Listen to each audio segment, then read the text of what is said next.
পণ্ডিত মশাই ভট্টাচার্য বামুন, সাদাসিধে শান্তশিষ্ট নিরীহ মানুষ।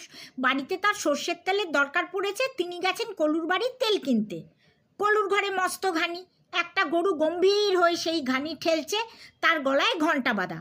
গরুটা চলছে চলছে আর ঘানিটা ঘুরছে, আর সর্ষে পিষে তা থেকে তেল বেরুচ্ছে, আর গলার ঘণ্টাটা টুং টাং টুং টাং টুং টাং টুং টাং করে বাজছে। তেল নিয়ে পণ্ডিত মশাই বাড়ি ফিরতে যাবেন, তখন তিনি বললেন কলুকে, ও কলুপো, গরুর গলায় ঘণ্টা বাঁধা থাকে কেন? কলু বললে, সব সময় তো আর গরুটার উপর চোখ রাখতে পারি নে, তাই ঘণ্টাটা বেঁধে রেখেছি। ওটা যতক্ষণ বাজে ততক্ষণ বুঝতে পারি যে গরুটা চলছে, থামলেই ঘণ্টার আওয়াজ বন্ধ হয়, আমিও টের পেয়ে তাড়া লাগাই। আর গরুটা যদি ফাঁকি দিয়ে ঘণ্টা বাজায় তাহলে কি করবে? কলু বিরক্ত হয়ে বললে, ফাঁকি দিয়ে আবার ঘণ্টা বাজাবে কী রকম?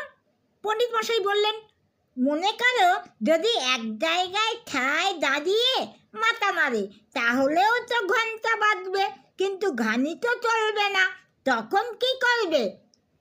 কলু তেল মাপছিল, সে তেলের পালাটা নামিয়ে পণ্ডিত মশাইয়ের দিকে ফিরে গম্ভীর হয়ে বললে, আমার গরু কি ন্যায়শাস্ত্র পড়ে পণ্ডিত হয়েছে যে তার অত বুদ্ধি হবে?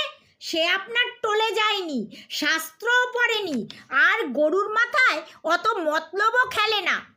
পণ্ডিত মশাই ভাবলেন, তাও তো বটে, মূর্খ গরুটা ন্যায়শাস্ত্র পড়েনি, তাই কলুর কাছে জব্দ আছে।